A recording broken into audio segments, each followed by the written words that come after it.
Bien. Bueno, ahí está. Bueno, nuevamente, ahora sí, se está grabando y está arrancando dentro de todo bien. La semana pasada empezamos la parte de hematología propiamente dicha. Hace 2 semanas atrás y hace 3 semanas atrás vimos un poco de genética y cómo los genes se mueven y cómo sale la información del núcleo hacia afuera para hacer las proteínas, para hacer todas las funciones de las células. Y en este caso particular lo vamos a ver en la formación de las células del sistema sanguíneo. Entonces,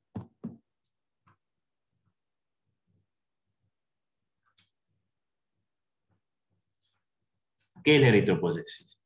La eritropoyesis o la hematopoiesis es como un poco más general, es un término general, poiesis, de nuevo se lo repito, es la generación de, el nacimiento de.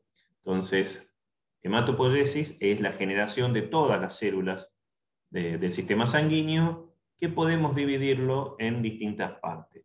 Particularmente empezando como eritropoiesis, que es la generación de los glóbulos rojos o los eritrocitos.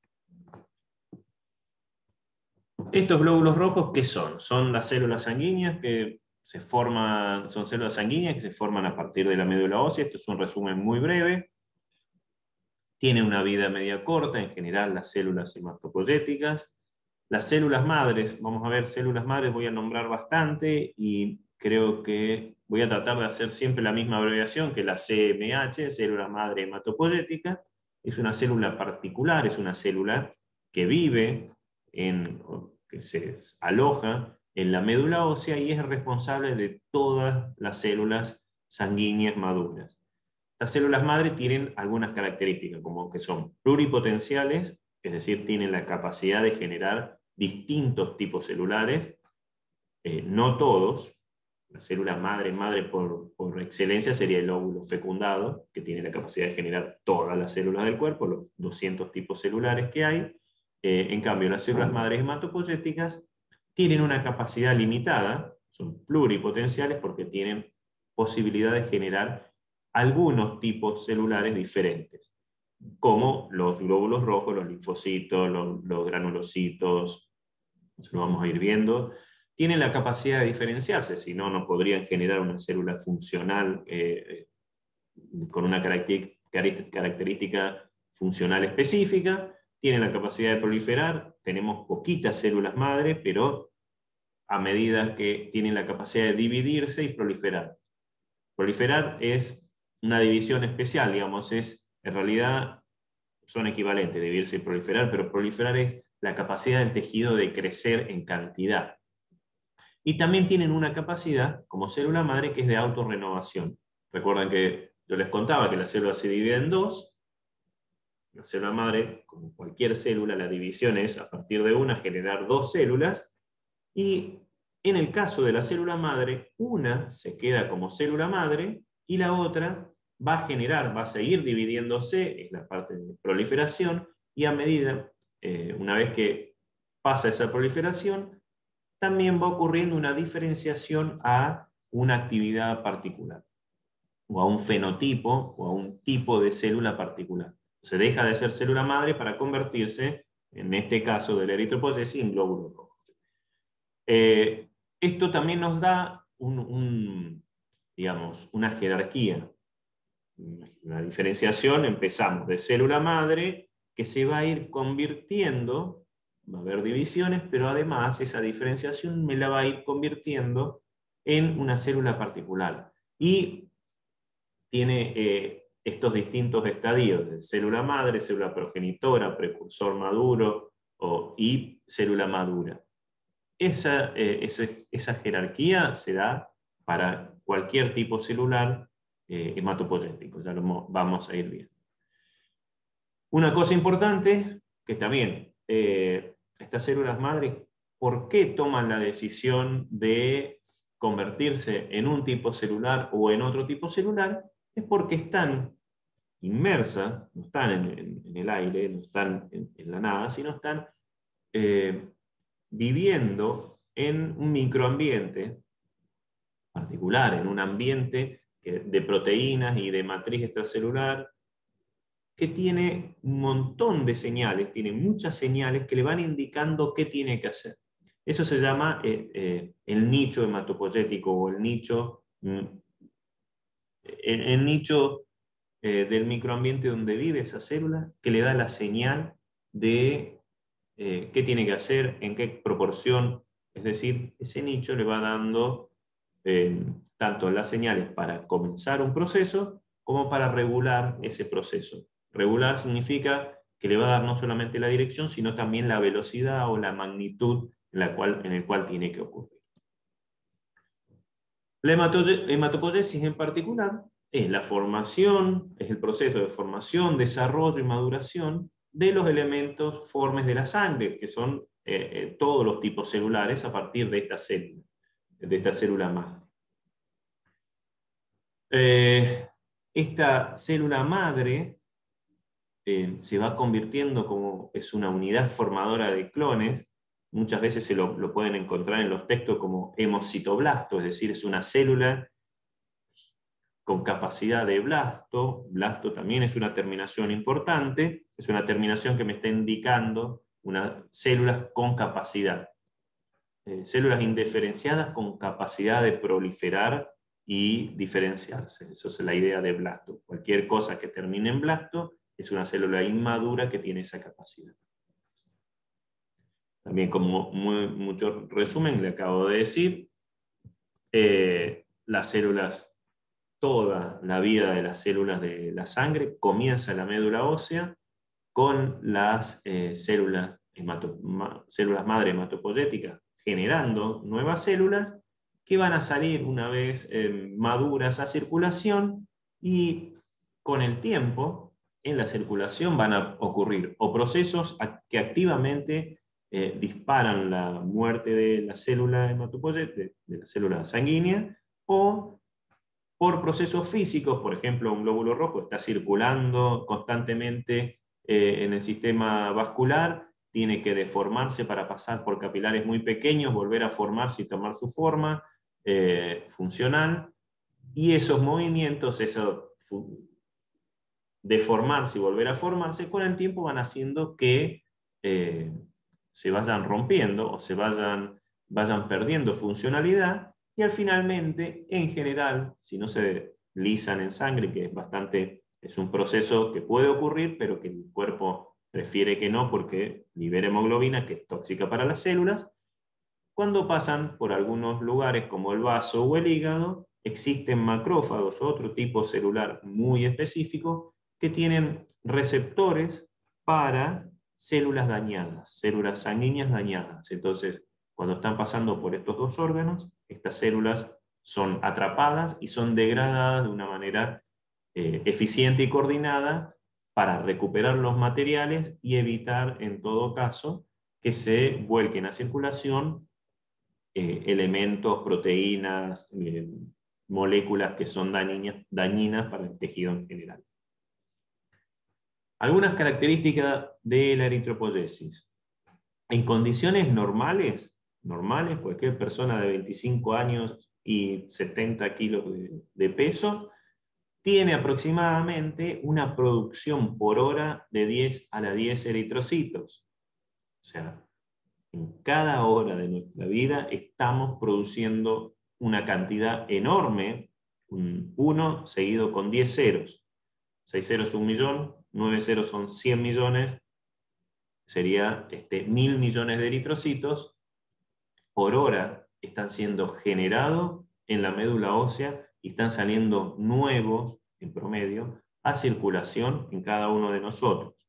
Y estos 1000 millones pueden disminuir o pueden aumentar dependiendo de las situaciones ambientales. La eritropoyesis en general cuando uno habla de eritropoyesis, habla de distintos grados de diferenciación y maduración, lo vamos a ir viendo en la clase, y esto es un proceso muy regulado, en principio por citoquinas que se encuentran en circulación y en la matriz de la médula ósea, que es donde ocurre todo esto, y una de las hormonas más importantes que regula la producción de glóbulos rojos, ya se la voy contando, es la eritropoyetina. También vamos a ver un poco más de eritropoyetina más adelante. ¿Cómo se inicia esto? El primer momento del inicio es el compromiso de la célula madre hematopoyética a generar una línea celular roja, es decir, una línea eritroide.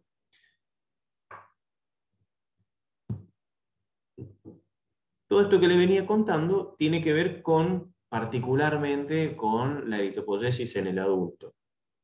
En los distintos periodos de vida, o sea, en el fetal o a los primeros meses de vida, normalmente, bueno, como ya les había contado en la clase anterior, la médula ósea no existe en el feto o en el embrión formándose, por lo tanto, tiene que haber un lugar, por lo tanto, el hígado, el vaso, y eventualmente a medida que se van formando los huesos en el embrión y en el feto y en el bebé, van pasando en ese orden. Primero se genera, las células madre están en el hígado, luego pasan al vaso o hígado-vaso y finalmente salen a circulación y se alojan dentro de los huesos largos y los huesos planos, como hablamos en la clase anterior.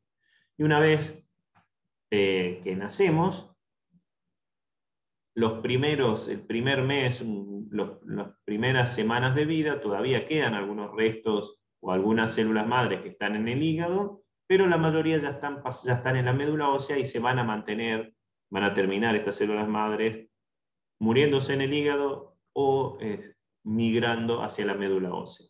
Y finalmente en el adulto quedan solamente en los huesos planos y los huesos largos. Huesos planos, esternón,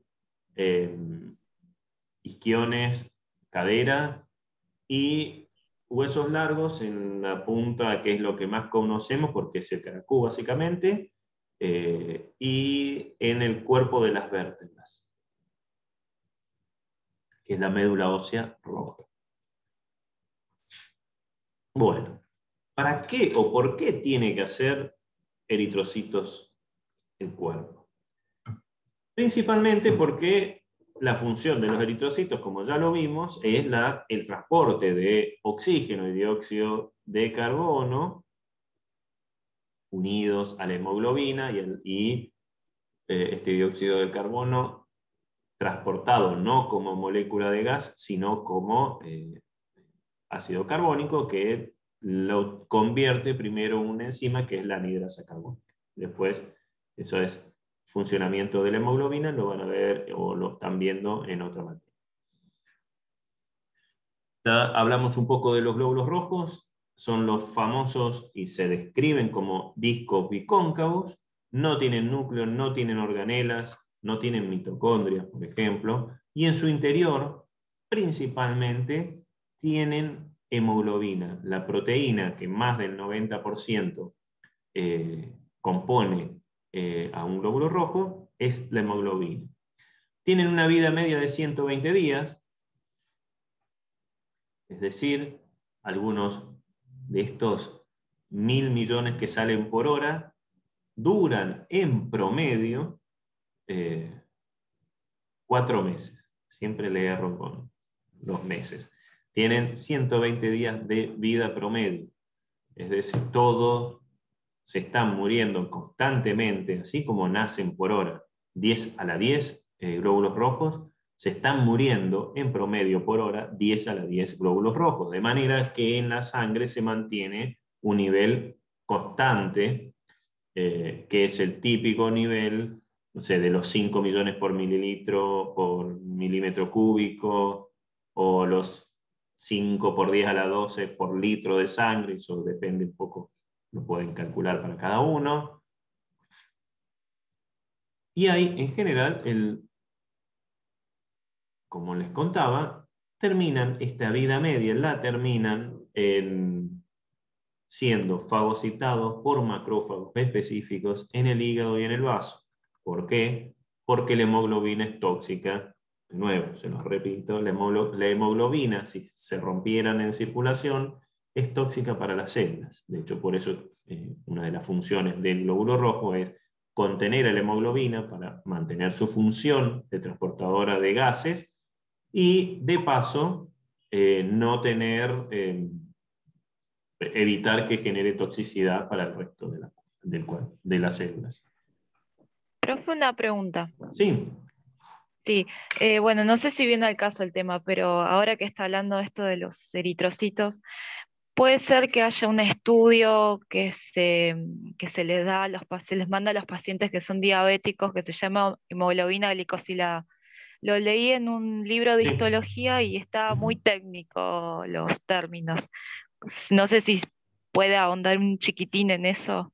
Sí, hacemos un breve Sí, sí, paréntesis. un Sí, sí, sí. pantallazo, sí, Bueno, que por el tiene que tiempo de ver, vida que tenía, sí. sí, pero tiene que ver más bien con las clases anteriores. Cuando se producen las proteínas en la célula, eh, recuerden que pasaba el RNA se traducía a proteína y pasaban por el Golgi, y si la proteína tenía que ser secretada, pasaba por el aparato de Golgi, retículo endoplasmático, aparato de Golgi, vesículas, y se secretaba hacia afuera, haciendo su función. Algunas proteínas requieren, o muchas proteínas requieren, algunos azúcares para funcionar y para poder plegarse bien y tener una función correcta. Esos azúcares son literalmente moléculas de azúcares, de distintos azúcares. El cuerpo tiene la capacidad de recubrirlos de moléculas de azúcares, si está todo bien, a un nivel basal, un nivel que es estándar para todos. Ahora, las personas diabéticas de repente tienen más azúcar en sangre, eventualmente están con hiperglucemia, y ese tiempo de hiperglucemia, las células se equivocan y empiezan a ponerle más azúcares a todas las proteínas. Una de esas proteínas, que son relativamente fáciles de analizar, es la hemoglobina. Entonces, cuando está generando hemoglobina, si el cuerpo está en hiperglucemia, le pone más azúcares. La medición de la hemoglobina glicosilada es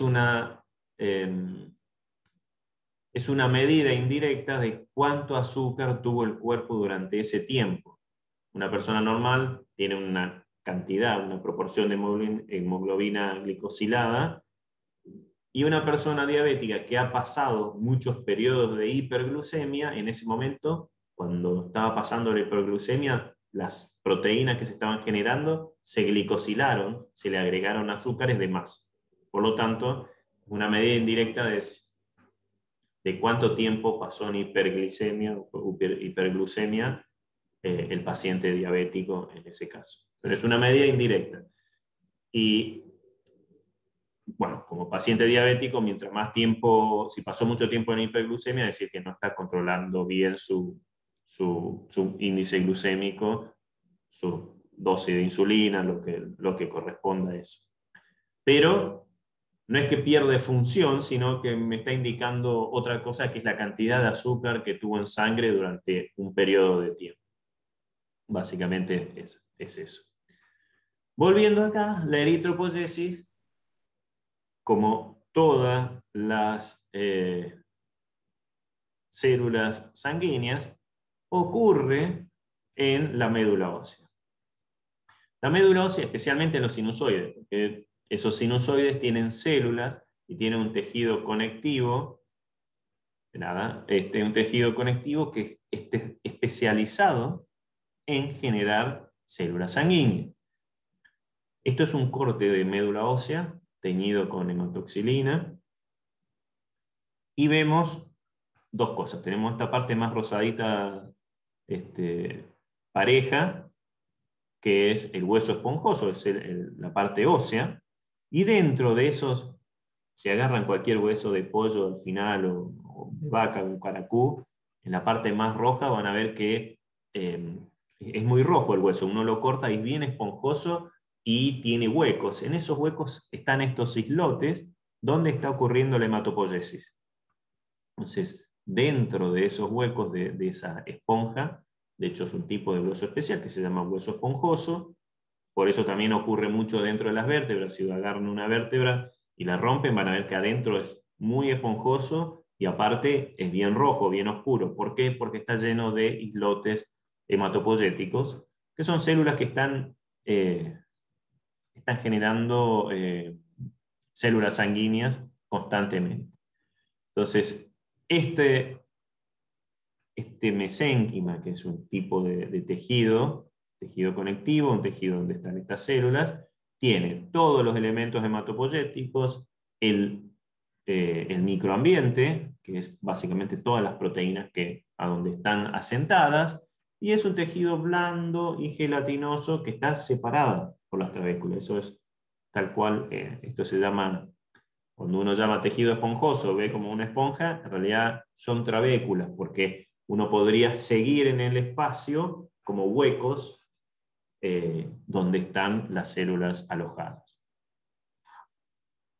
¿Y qué tiene este microambiente? El microambiente tiene células estromales. Cada vez que vean células estromales, son las células que están participando en la función de un órgano o un tejido, pero que no son las células típicas de la función especial. Por ejemplo, en el hígado hay células, están los hepatocitos, que son células que hacen la función de las células del hígado. Pero también hay otras células que están ayudando a que esas células funcionen. Hay fibroblastos, hay células musculares, hay vasos sanguíneos que forman parte del órgano hígado, pero no son células que tienen que ver con la función específica.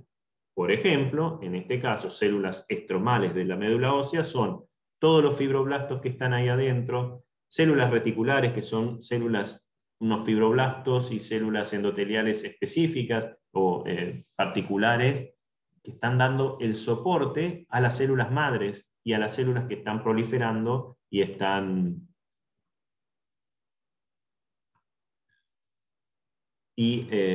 bueno, me está avisando que quedan 10 minutos. A las células que están proliferando y que se están diferenciando de células hematopoyéticas. Hay otras células accesorias como linfocitos T, linfocitos NK, monocitos, macrófagos, que también están ahí dando soporte y dando señales de regulación a cuántos tipos, a qué y cuántas células diferentes tienen que ir generando las células madres. Hay muchas proteínas, que es básicamente la matriz extracelular, es decir, donde están asentadas, y citoquinas, que son moléculas regulatorias que pueden venir desde el mismo tejido. La citoquina básicamente es una molécula que usan las células para comunicarse con otras células. Por ejemplo, cuando ocurre una inflamación en algún lugar, uno se corta y se empieza a inflamar y se ve como hinchado todo eso, ¿cómo hacen los linfocitos para darse cuenta que tienen que ir ahí por las dudas que haya una infección? Bueno, las células del lugar producen proteínas especiales, proteínas que son proteínas de mensajes para otras células que se llaman citoquinas. Y hay muchos tipos de citoquinas diferentes, y cada uno de estas proteínas regulan distintas cosas. Algunas son citoquinas que atraen, otras son citoquinas que repelen, algunas son citoquinas que inducen la proliferación de alguna célula en particular, otras son citoquinas que frenan la proliferación. De esa manera, las células se comunican entre sí a través de citoquinas. Inclusive hay una citoquina que, por ejemplo, la histamina no es una citoquina, pero funciona de la misma manera. Es algo similar. Bueno, y otras células que hay son los osteoblastos y otros osteoclastos, que son las células específicas que tiene el cuerpo para hacer huesos. No tienen que ver con la formación de células sanguíneas, sino que tienen que ver con el mantenimiento de la estructura ósea. Pero están ahí también, están en esto. Esto también es otro corte teñido con hematoxilina y eosina, HIE. Normalmente, bueno, van a ver las tinciones con bastante detalles en otras materias, pero lo que vemos acá son, por ejemplo, cuando uno hace una tinción o la inclusión de un tejido, lo primero que tiene que hacer es fijarlo para que no se degrade de una manera particular. Después, normalmente esa fijación involucra pasarlo por distintos solventes orgánicos, y en algún momento, por ejemplo, se lo pasa por alcohol. Y cuando se lo pasa por alcohol, pasa que las grasas se diluyen en el alcohol y se van. Entonces, en general, en un corte donde vemos estos huecos blancos gigantes, porque acá había una célula que tenía grasa, es decir, un adipocito. En la médula ósea, recuerden que la médula ósea teníamos la parte más roja y la parte amarilla, que la amarilla básicamente era tejido graso, y el tejido graso básicamente es una colección o un conjunto de adipocitos, es decir, células especializadas en acumular grasa. ¿Por qué? Porque todo el resto de las otras células que están acá están en constante, recuerden, solamente si pensamos en glóbulos rojos, se están haciendo 1.000 millones de glóbulos rojos por hora. Es decir, hay un montón de actividad celular que requiere energía, y esa energía la sacan de la grasa. Entonces, por eso en este tejido, en la médula ósea, existe una gran cantidad de células de reserva de grasa para mantener un suministro constante de energía a las células que no pueden parar de dejar de dividirse. Si nosotros perdemos glóbulos rojos o perdemos la producción de glóbulos rojos, rápidamente nos quedamos, recuerden que se mueren, así como se viven, así como se generan 1.000 millones, se mueren 1.000 millones al mismo tiempo para mantener ese orden. Rápidamente vamos a ir perdiendo nuestros glóbulos rojos, y es imposible la vida si no hay glóbulos rojos, si no hay difusión o transporte de oxígeno y dióxido de carbono. Y en particular, cuando uno mira un corte de esto, vemos que, no sé si lo alcanzan a ver, depende de cada una de sus pantallas, la metoxilina y leucina tiñe de violeta los núcleos.